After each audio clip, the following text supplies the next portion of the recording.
Saudações, galerinha! Hoje vamos falar sobre uma franquia não tão famosa, não é todo mundo que conhece, mas são 3 filmes bem bacanas, 3 filmes bem legais. Vamos falar hoje sobre Olhos Famintos. No caso a gente vai estar falando mais sobre o 3, assim, que seria o mais recente assim, lançado. Pois então, né, a gente assistiu recentemente a terceira parte, né, dessa trilogia, Olhos Famintos, e apesar de ser um filme bom, né, um filme com alguns cuidados, na verdade essa terceira parte ele acompanha a sintonia dos 2 outros filmes, né, com algumas peculiaridades. Os outros 2 filmes eles pareciam ser o mesmo filme partido ao meio, né? Então era como se fosse uma continuação. Eu não lembro muito bem ao certo aqui agora, também não sei se você vai lembrar, se passaram 23 anos entre o primeiro e o segundo filme. Ou se foi tudo na mesma noite, ou que aconteceu em lugares diferentes.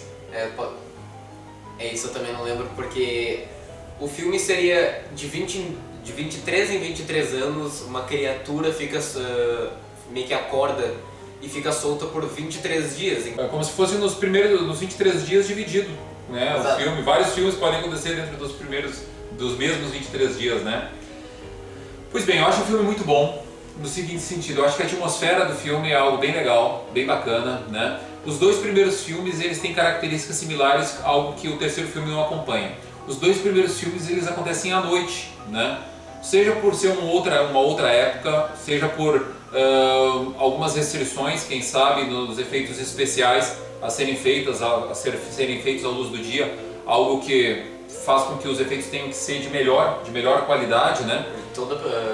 Todo aspecto de iluminação, principalmente, assim, isso, que tem no dia e tal. Então os 2 primeiros filmes foram feitos à noite. E à noite a gente sabe que tem tudo a ver com filme de suspense, tem tudo a ver com filme de terror. A noite em si ela já contribui bastante pelo simples desconhecido, né, que a escuridão te dá, né, te traz no momento que você não sabe o que nela está escondido.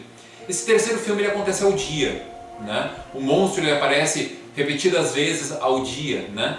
E nós temos alguns probleminhas neste filme. Primeiro, quando tu percebe que aquilo que explodiu não explodiu de verdade, aquilo te lembra que o que tu estás vendo é um filme. Eu acho que o princípio de tudo é você não se lembrar de que você está assistindo o filme enquanto você está assistindo o filme, né? Você tem que se transportar para dentro da história, se sentir parte, se sentir um personagem daquele conto, né?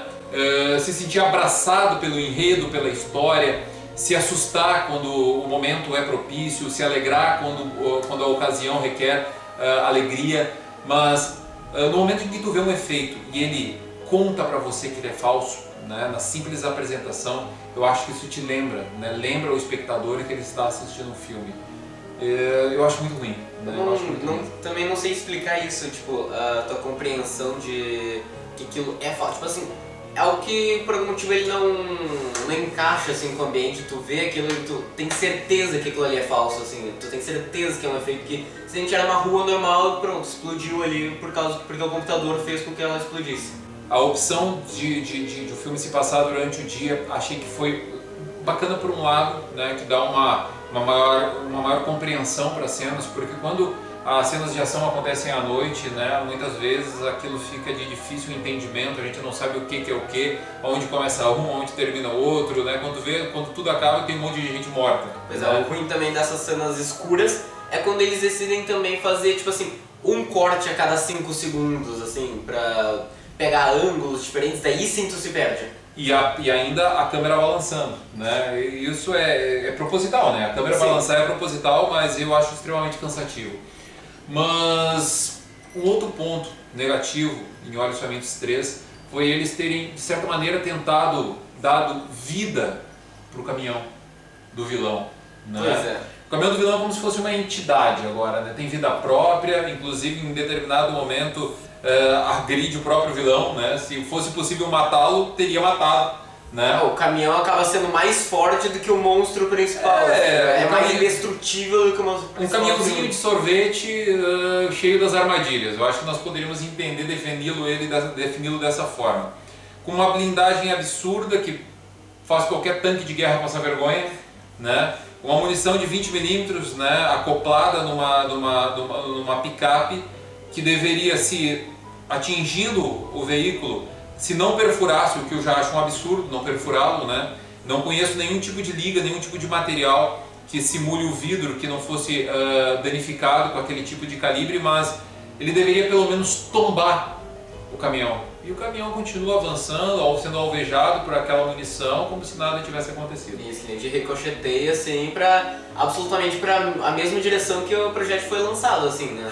É verdade, sem falar nisso, né? Tipo, você dá um tiro naquele caminhão, o tiro volta em linha reta para você. É um efeito bumerangue que acontece com a bala, né?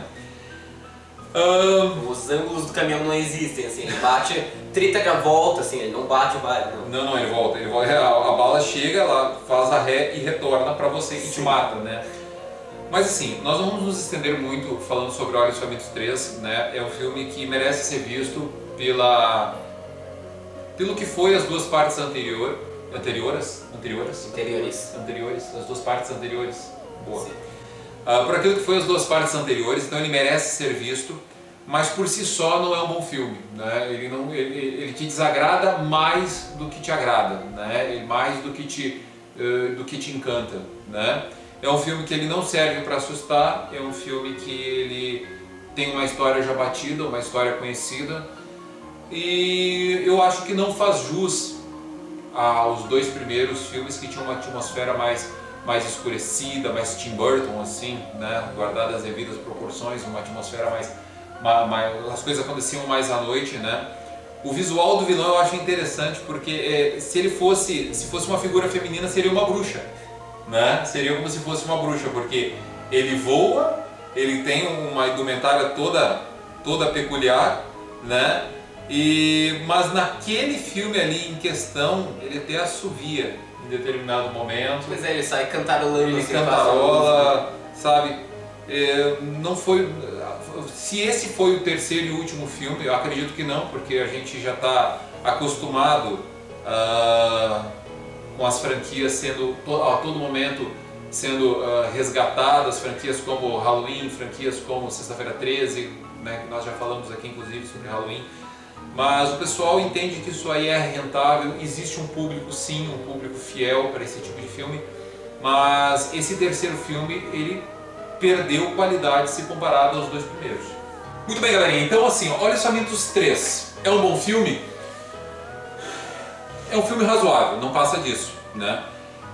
Eu vou dizer para vocês que é uma impressão muito parecida com a impressão desse reboot desse remake ou reboot do Halloween?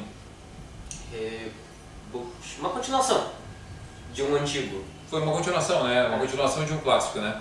Então vou dizer para vocês que considerando, é uma impressão muito parecida com a que a gente teve quando assistiu a continuação do Halloween, esse filme agora de 2018, né? É um filme que não faz jus ao seu antecessor, no caso dos Olhos Famintos, 3 dos seus outros dois antecessores, porque os outros dois são filmes muito parecidos, né? É isso aí. Então, Olhos Famintos merece ser visto nessa terceira parte, mas sem grandes expectativas. Merece ser visto assim só pra te acompanhar a franquia, assim, pra te continuar ali a franquia. Isso aí.